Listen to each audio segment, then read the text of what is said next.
खऱ्याची दुनिया राहिली नाही, सध्या कुणावर विश्वास टाकता येत नाही, अशी वाक्य तुम्ही रोजच्या गप्पांमध्ये अनेकांकडनं ऐकत असाल.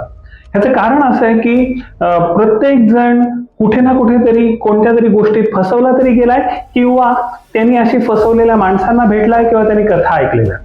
आणि जेव्हा लोक अशा फसवल्याच्या कथा लोकांना सांगतात तेव्हा त्यांची अशी इच्छा असते की माझं जे नुकसान झालंय ना ते तुमचं होऊ नये, तुम्ही जरा सावध राहा.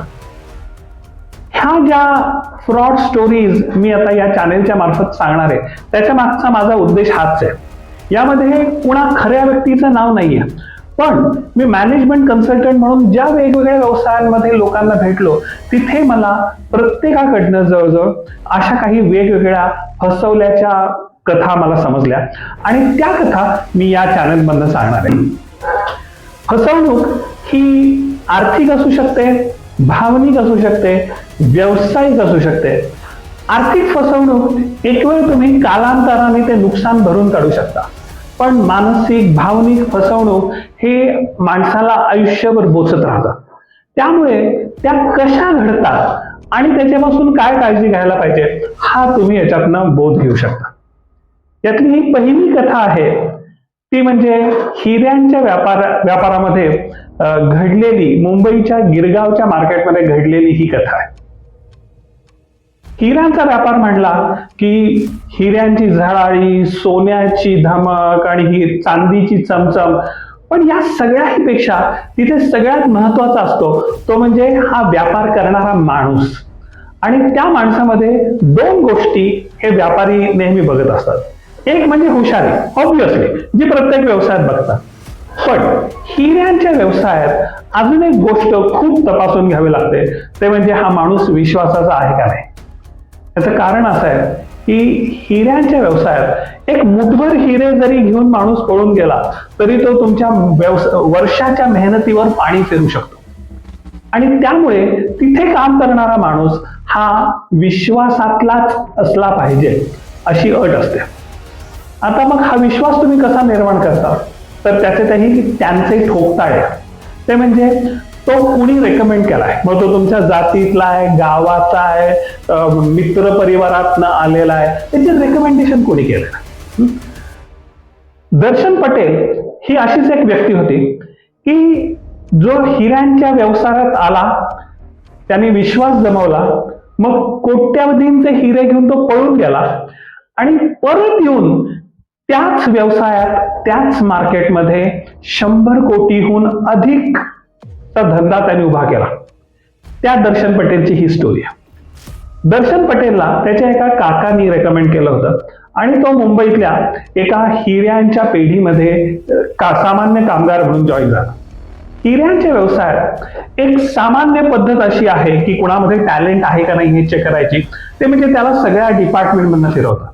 म्हणजे हिरे कापणं पासून त्याचं पॉलिशिंग, पॅकेजिंग, डिलिव्हरी, परचेस आणि सेल्स ही जी दोन सगळ्यात हायली पेड काम आहेत त्यामध्ये सुद्धा. आणि त्या जिथे तो हुशारी दाखवेल तिथे त्याला ते जास्त काळ काम ठेवतात आणि तिथे त्याची करिअर ग्रोथ होते. त्यामुळे तुम्ही विश्वासाने आत येता आणि हुशारी दाखवून मग तुम्ही करिअरमध्ये वर जाता, ही सामान्य पद्धत आहे. दर्शन पटेलनी जशी हुशारी दाखवायला सुरुवात केली तसं त्याच्या पेढीतल्या मालकांनी, वरच्या लोकांनी त्याला सांगितलं, अरे तुझ्यासारखी अजून माणसं घेऊन या. म्हणून मग त्यांनी त्याचा सख्खा भाऊ, पुढे भावाचा मेहुणा, मग मेहुण्याचा भाऊ, असे 4 लोक या पेढीमध्ये काम करत होते. कालांतराने दर्शन पटेलचं लग्न झालं, त्याला मुलं झाली, त्याच्या भावांची लग्न झाली, त्यांना मुलं झाली. अशा परिस्थितीत त्या पेढीच्या मालकाने एक दिवस दर्शनला आपल्या ऑफिसमध्ये बोलवलं आणि त्याला काही हिरे दिले आणि सांगितलं की हे हिरे 10 लाखाचे आहेत, तू ते 12, 13, 15 कितीही लाखाला विक आणि मला 10 लाख आणून दे. दर्शन थोडा गडबडला, पण त्यांनी मालकाची आज्ञा समजून ते हिरे घेतले, बाहेर आला. त्याने त्याचा भाऊ, मेहुणे सगळ्यांना सांगितलं आणि त्या चौघांनी मिळून एक 15 दिवसामध्ये ते हिरे 13 लाखाला विकले आणि 10 लाख मालकाला परत केले. ताबडतोब मालकाने त्याला अजून 15 लाखाचे हिरे दिले.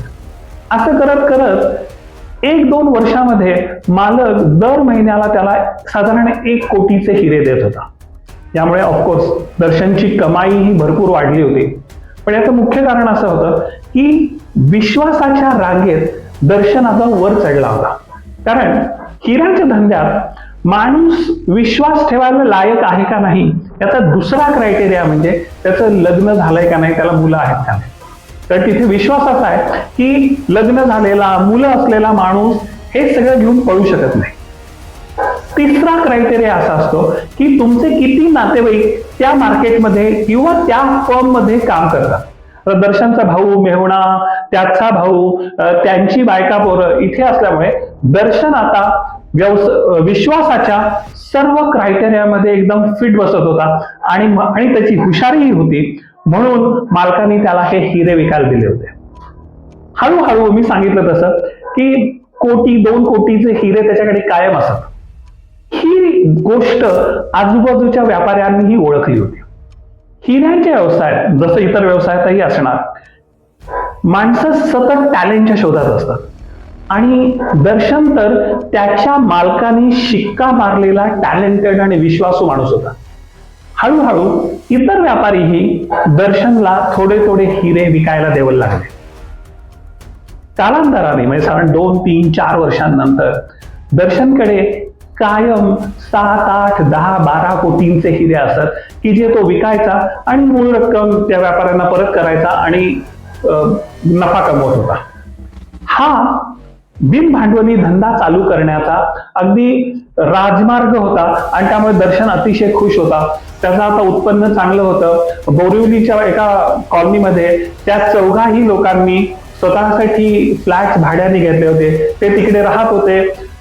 एक वर्षातले 15 दिवस गावाला यात्रेला जाण्याचं सोडलं तर त्यांच्यापैकी कुणीही कधी सुट्टी घेत नव्हतं. याच्यामुळे दर्शनच्या पिढीचा मालक हा त्याला दर्शनचा खूप अभिमान होता.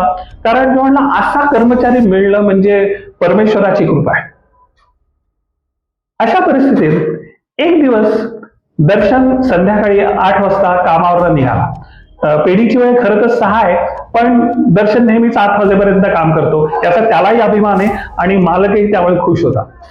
संध्याकाळी 8 वाजता जेव्हा तो घरी निघाला चर्नी रोड स्टेशनला ट्रेन पकडायला, तो वाटेत भेटणाऱ्या प्रत्येकाची ख्याली खुशाली विचारत तो स्टेशनवर पोहोचला. सगळ्यांना नमस्कार, राम राम, सगळे चमत्कार करत करत तो ट्रेन मध्ये बसला, घरी गेला आणि दुसऱ्या दिवशी तो कामावर आला नाही. याचं कोणाला फारसं आश्चर्य वाटलं नाही, कारण सगळे म्हणले की काही महत्वाचं काम असेल किंवा आजारी पडला असेल. पण 4 दिवस जेव्हा तो आला नाही तेव्हा मालकाने सांगितलं रे त्याच्या घरी जाऊन बघा. कारण त्याच्या घरी फोन केला तर कोणी उचलत नव्हता. त्याच्याकडे फक्त लँडलाईन फोन होता, मोबाईल वगैरे काही नव्हता.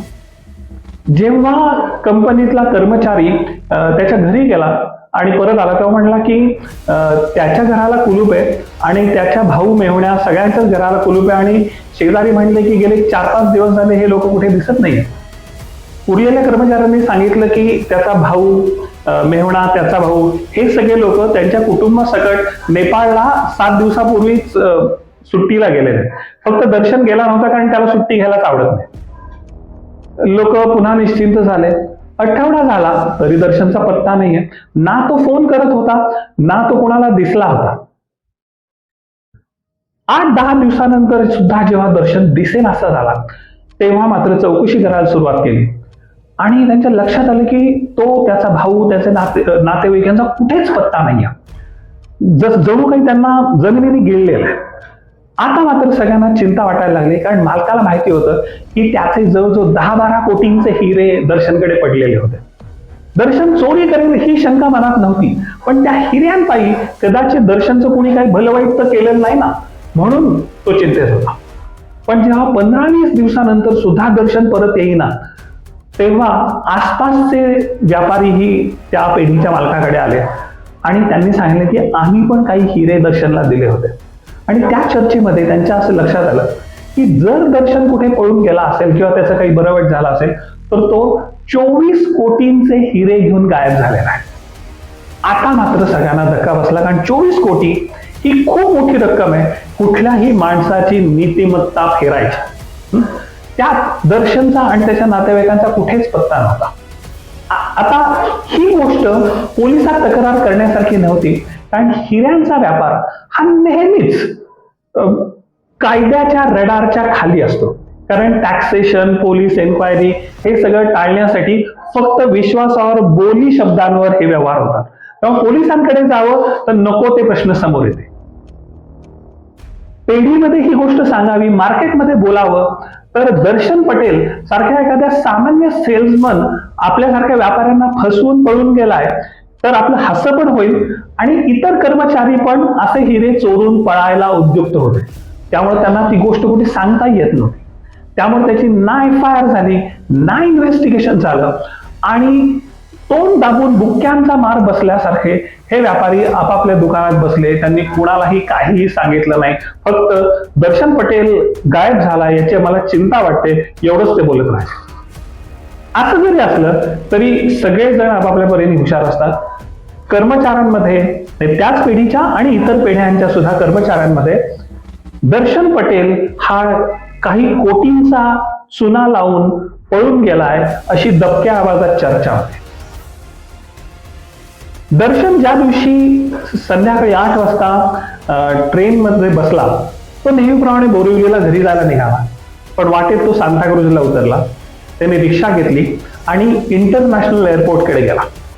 त्याने आधीच काढून ठेवलेलं अमेरिकेचं तिकीट तो घेऊन तो एअरपोर्टमध्ये गेला आणि त्यांनी थेट न्यूयॉर्कचं विमान पकडलं आणि तो न्यूयॉर्कमध्ये उतरला. त्याचे भाऊ, मेहणे आणि बाकी सगळे बायका पोरं हे ऑलरेडी जे नेपाळला गेले होते ते काठमांडू मधनं त्यांनी न्यूयॉर्कची फ्लाईट पकडली होती आणि दर्शनच्या 2 दिवस आधीच ते न्यूयॉर्कमध्ये येऊन बसले होते. दर्शन अचानक न्यूयॉर्कला पळून गेलेला नव्हता. ही तयारी त्यांनी काही वर्षापासून केली होती. जेव्हा हे लोक हिरे एक्सपोर्ट करायचे तर तिकडच्या लोकांशी त्यांनी मैत्री केली होती. त्याच्या थ्रू त्यांनी त्यांच्याकडनं काही लॉंग टर्म विजाज घेतले होते. अख्खी फॅमिली निघून जाईल याची व्यवस्था केली. याचं कारण असं होतं, यांच्यापैकी कोणी जरी मागे राहिला असता तरी त्याच्यासाठी उरलेल्यांना परत यावं लागलं असतं आणि त्याचा छळ झाला असता तर हे सगळे हिरे परत द्यावे लागले असते. हा सगळा माल घेऊन दर्शन न्यूयॉर्कमध्ये आला आणि थोड्या दिवसातच त्याने न्यूयॉर्क मधल्या काही एका हिऱ्यांच्या पेढीमध्ये नोकरी पत्करली. स्वतःची हुशारी आणि अनुभव आणि स्वभाव याच्या जोरावर तो तिकडे पण त्या व्यापाऱ्यांच्या गळ्यातला ताईत झाला. शिवाय हे जे पैसे त्याच्याकडे होते त्याद्वारे त्यांनी भारतातनं हिरे आयात करून इथे ते थोड्या जास्त किमतीला विकून या 24 कोटीचे केव्हाच 50-60 कोटी केले होते. अशीच दिवसांचे महिन्यांची वर्ष करत 7-8 वर्ष गेली आणि एक दिवस दर्शन मुंबई एअरपोर्टवर उतरला सुटाबुटात आणि तो थेट गिरगावला हिऱ्यांच्या मार्केटमध्ये आला आणि त्याच्या मित्रांची दुकानं किंवा काही दुकानांमध्ये काम करणारे त्याचे मित्र सरळ त्यांच्याकडे गेला. ते आवाज झाले पण ऑफकोर्स त्यांनी दर्शनला बघून भेटल्याचा आनंदच व्यक्त केला, चहा मागवला आणि 10 मिनिटातच अख्ख्या डायमंड मार्केटमध्ये ही बातमी पसरली की तो मागे एकदा पळून गेलेला जो दर्शन पटेल आहे ना तो तिकडच्या दुकानामध्ये त्याच्या मित्रांबरोबर चहा पीत बसलाय. ज्या व्यापाऱ्यांचे हिरे चोरीला गेले होते ते चौताळले आणि भाडोत्री गुंड घेऊन तिथे पोहोचले. त्यांनी दर्शनला उचललं आणि एका रिमोट ठिकाणी नेऊन बडवलं. 2 दिवस त्याला ते खूप प्रश्न विचारत होते, मारत होते. त्याला काही खायला प्यायला दिलं नाही पण दर्शनने तोंड उघडलं नाही. 3ऱ्या दिवशी दर्शनने तोंड उघडलं आणि समोर असलेल्या त्या 4 व्यापाऱ्यांना त्यांनी सांगितलं की मी तुमचे पैसे परत करण्यासाठी आलोय. ताबडतोब त्याची मारहाण बंद झाली. ते म्हणले मग तू असा पळून कशाला गेला होता? तो म्हणला माझं चुकलं, ही गोष्ट खरी आहे. मला अमेरिकेत जाऊन धंदा करायचा होता पण तेही काय मला नीट जमलेलं नाहीये. पण मला ह्या सतत या गोष्टीची खंत वाटत राहिली की मी तुम्हा लोकांचे हिरे घेऊन पळालोय तर मी तुमचे हिरे परत करायला आला. ते म्हणजे ठीक आहे मग दे आमचे पैसे परत. तर तो म्हणला पण मी सगळे पैसे देऊ शकत नाही कारण मीही तिकडे माझा खर्च झालाय.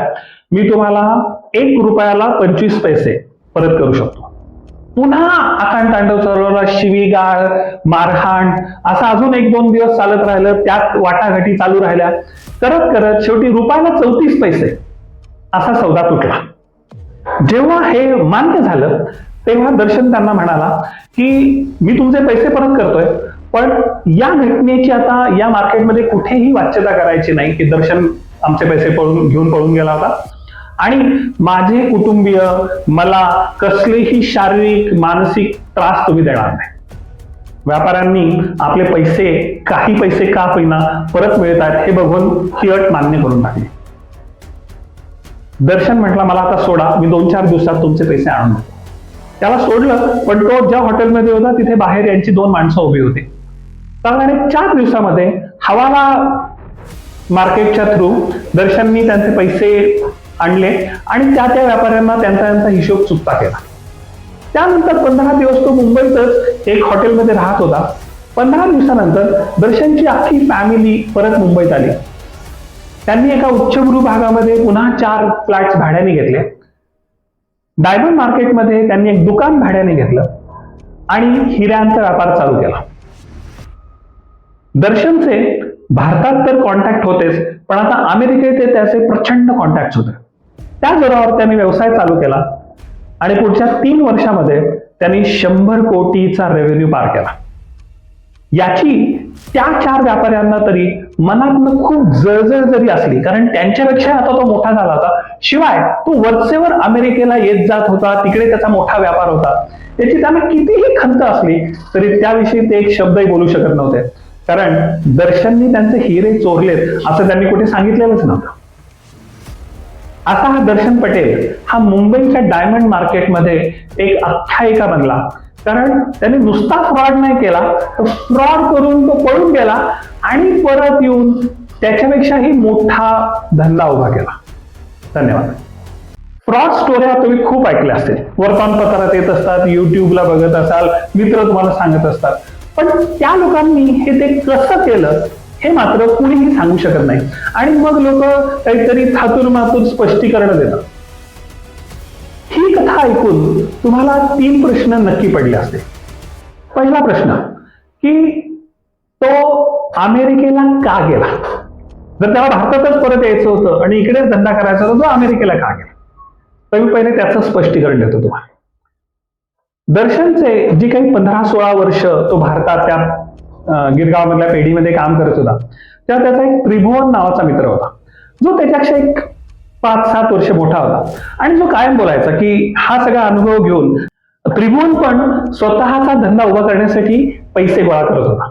म्हणजे काय, तर त्यालाही असे हिरे मालक देत होते जो ते विकायचा आणि त्याचा प्रॉफिट स्वतःकडे ठेवायचा. असे पैसे साठवून स्वतःचा एक मोठा बिझनेस सुरू करायचं त्याचं स्वप्न होतं. आणि त्यासाठी एक दिवस मी नोकरी सोडणार, स्वतःचा धंदा चालू करणार असं तो नेहमी सांगायचा.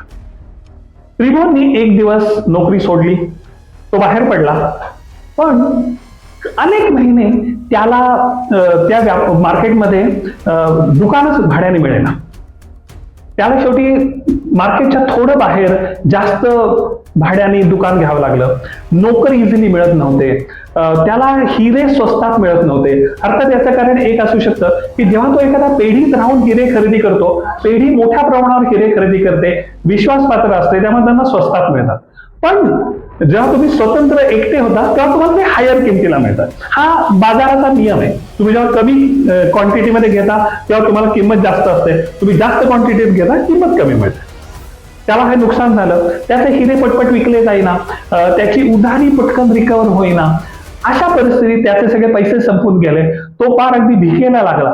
शेवटी तो परत पेढीच्या मालकांकडे आला, हातापाया पडला आणि त्यांनी सांगितलं की अरे हो, तू चांगला कर्मचारी होताच, आम्ही तुला परत कामावर घेतो. तो कामावर आला, पण दर्शनला त्याच्या डोळ्यात कायम एक हरवलेला माणूस दिसायचा. या एका कारणामुळे दर्शननी स्वतः कधी सांगितलं नाही की मला व्यवसाय चालू करायचा आहे. आणि दुसरं, त्यांनी दबक्या आवाजात त्याच्या आणि इतर पेढीतल्या कर्मचाऱ्यांच्या तोंडून असं ऐकलं होतं की ही जी पेढीच्या मालकांची लॉबी आहे ना, ते इथे काम करणारा कोणी बाहेर पडून स्वतःचा व्यवसाय चालू केला तर त्याला असा वेगवेगळ्या मार्गांनी त्रास देऊन, खर्चात पाडून त्याला यशस्वी होऊ देत नाही, कारण नाहीतर तो कॉम्पिटिशन म्हणून येतो.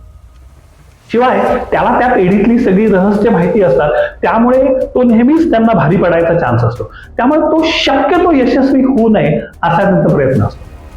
आणि त्यामुळे दर्शननी हे ठरवलं होतं की आपण जर नवीन व्यवसाय चालू केला तर इथे गिरगावातच चालू करायचा नाही, आपण कुठेतरी बाहेर जाऊ, तिकडून पैसे कमवू आणि मग परत येऊ. तोपर्यंत लोकांचे आपले जुनी काही घेणे देणे असतील ते मानसिक तीही संपलेली असते आणि मग आपण यशस्वी व्यवसाय चालू करू शकतो.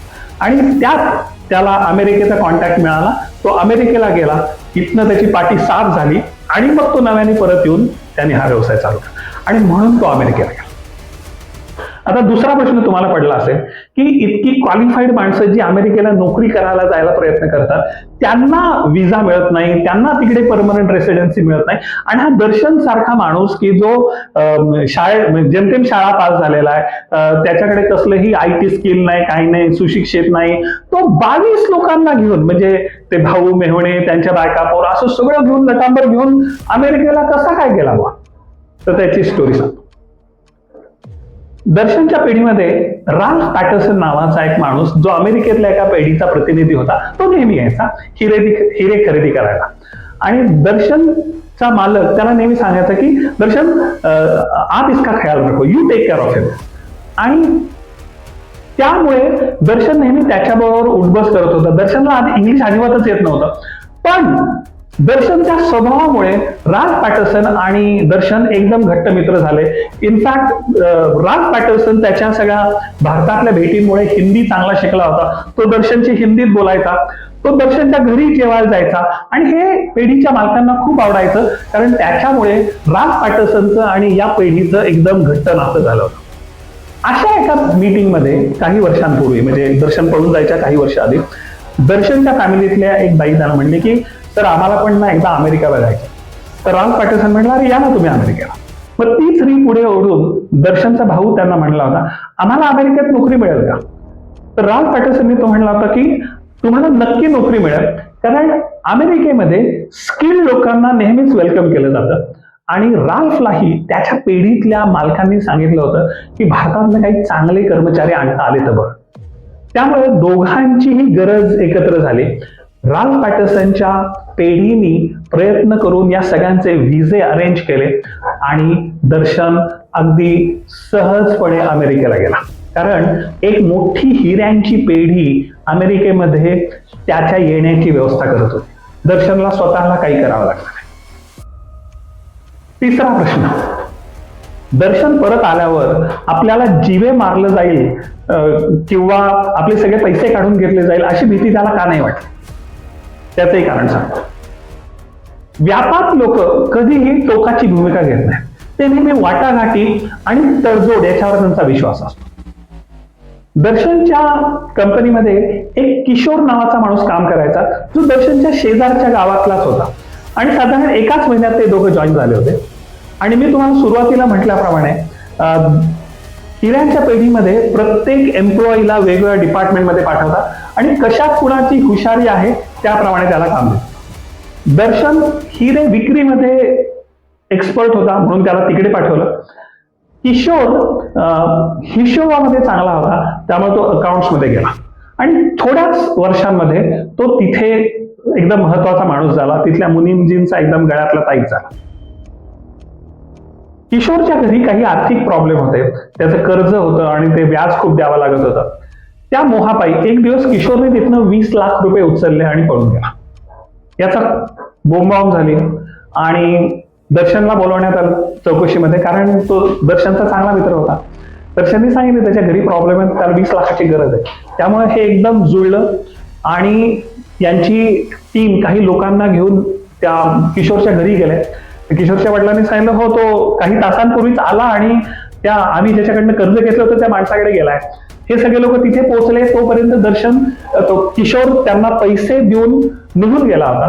तो सावकार पण म्हणला की हो त्याने आमचे सगळे कर्ज परत केले, आता तुमचं काही कर्ज नाहीये. इथं आला होता, तो निघून गेला. तो काही दिवस परागंदा राहिला किशोर, पण त्याला या लोकांनी ट्रॅक केला, पकडला आणि बडवला. आता याच्याकडे पैसेच नव्हते किशोरकडे. किशोरचे आई वडील आले, हातापाया पडले. शेवटी 1 रुपयाला 32 पैसे अशी तडजोड झाली.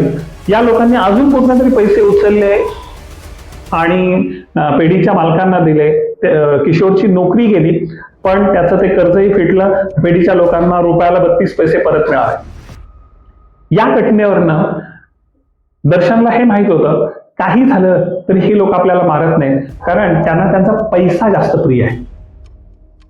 त्यांना माणूस मारण्यात इंटरेस्ट नाही आहे, कारण त्यांना हे माहिती आहे याला जास्त मारावं तर आपलं 100% नुकसान आहे.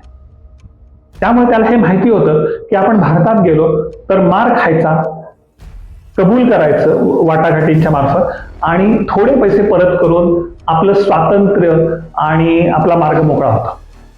तर अशा पद्धतीने खूप लॉंग टर्म प्लॅनिंग करून त्याप्रमाणे वागून दर्शन पटेलनी स्वतःचा मोठा बिझनेस उभा केला.